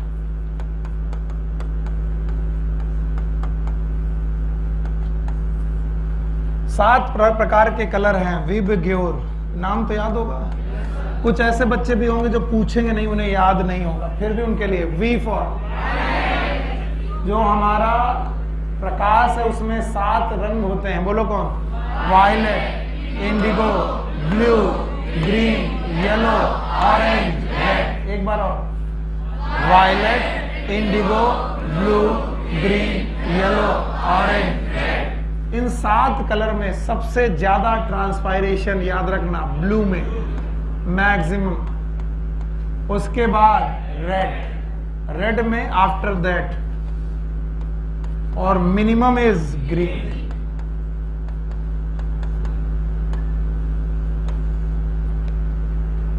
तो क्वालिटी ऑफ लाइट में भी डिपेंड करता है, क्वांटिटी ऑफ लाइट में भी डिपेंड करता है। सबसे बढ़िया ट्रांसपायरेशन ब्लू लाइट में, उसके बाद रेड लाइट में, और सबसे कम ग्रीन लाइट।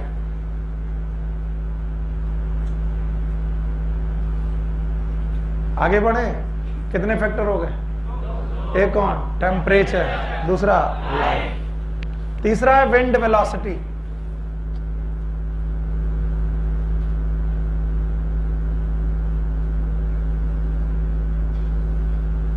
इधर देखो, बोलते हैं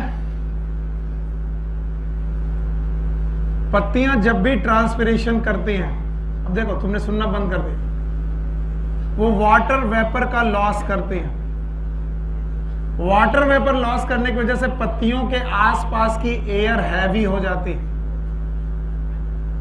एयर अगर हैवी हो गई तो वो डिस्प्लेस नहीं होती। अगर एयर आसपास की हैवी हो गई तो वो डिस्प्लेस नहीं होगी, और डिस्प्लेस नहीं होगी तो पत्ती को लगेगा चारों तरफ पानी है, और अगर पानी है तो बताओ उसका ट्रांसपायरेशन बढ़ेगा कि कम होगा? अब चली हवा, विंड वेलोसिटी चलने लगी, हवा चलने लगी। हवा चलने से बताओ ये जो हैवी एयर थी, जो वेट थी, कैसी थी? वेट। ये रुकेगी कि बेटा डिस्प्लेस हो जाएगी? और डिस्प्लेस हो गई तो यहां पर कौन सी एयर आ जाएगी? ड्राई। क्यों? क्योंकि इस जगह की एयर हैवी थी, आसपास की कैसी थी? ड्राई। तो जब ये यहां से निकलेगी तो ड्राई एयर आएगी, और जितनी ज्यादा ड्राई एयर आएगी ट्रांसपायरेशन घटेगा कि बढ़ेगा? बढ़ेगा। नहीं आया ना? सुना ही नहीं? इधर उधर की बातें कर रहे थे कि सर हम क्यों सुनेंगे, एक बार में सुन ले तो हमारा नाम स्टूडेंट क्यों है, और कनपट्टी में बैठता फिर एक बार में सुनते हो। ये रही लीफ, लीफ ने ट्रांसपायरेशन शुरू किया, इधर देखो वाटर वेपर निकलने लगी, ये जो पानी के वाष्प निकलने लगी है आसपास की एयर को वेट करने लगी, और wet air is a light air और हैवी एयर, हैवी एयर। तो बताओ पत्ती के आसपास की एयर हैवी हो गई, कैसी हो गई, हैवी। पर आसपास की जो एयर हैवी है, अगल बगल की एयर ड्राई है, वो कह रही है यार हमको भी मौका दो, हम भी पानी चाहते हैं। ये यहां पर जमी बैठी हुई है कि मैं तो हैवी में डिस्प्लेस नहीं हूं। अब चली एयर, क्या चली, एयर चलने पर कौन सी एयर यहां से, कौन सी वाली एयर यहां से, सॉरी विंड चली, विंड चलने पर कौन सी एयर यहां से आ गई, वेट, और कौन सी आ गई, ड्राई। और जब ड्राई आई तो ट्रांसपिरेशन घटा कि बढ़ा, तो जैसे जैसे स्पीड बढ़ाते जाओगे ड्राई एयर आती जाएगी, ड्राई एयर आती जाएगी, ट्रांसपिरेशन बढ़ता जाएगा, बढ़ता है। तो याद रखना transpiration is directly proportional to wind velocity.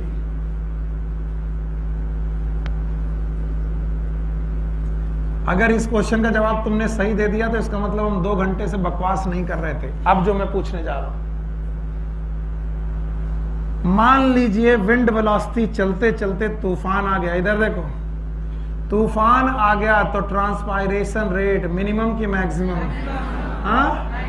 और हमने वाटर का एब्जॉर्प्शन वहां पर किया है कम, क्यों, क्योंकि तूफान आने पर एब्जॉर्प्शन कम और ट्रांसपायरेशन। आप बताओ क्या यहां पर वाटर स्ट्रेस आ जाएगी, वाटर स्ट्रेस आ जाने पर कौन सा hormone, A B, A B. तो अगर स्टॉर्म आ गया, क्या आ गया, स्टॉर्म, तो बताओ ट्रांसपायरेशन बढ़ेगा कि घटेगा, घटेगा, बढ़ेगा। तो जैसे जैसे आंधी चलने लगती है तो शुरुआत में ट्रांसपायरेशन बढ़ता है, बाद में घट जाता है, क्यों, क्योंकि विंड वेलोसिटी बढ़ाने पर ट्रांसपायरेशन बढ़ेगा, लेकिन बहुत बढ़ गया तो कम हो जाएगा, क्योंकि क्या पैदा होगा, स्ट्रेस, और उस स्ट्रेस की वजह से कौन सा हार्मोन, स्ट्रेस, स्ट्रेस हार्मोन निकलने की वजह से transpiration come. And now the last point, humidity. Humidity is a water content of air.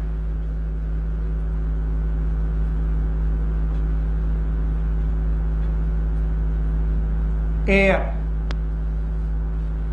अगर बेटा इधर ध्यान सुनो,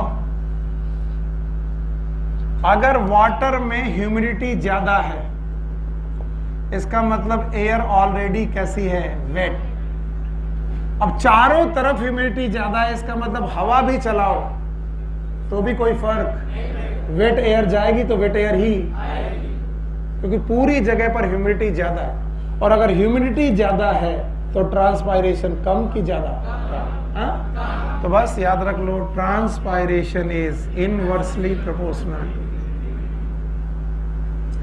इनवर्सली प्रोपोर्शनल टू ह्यूमिडिटी।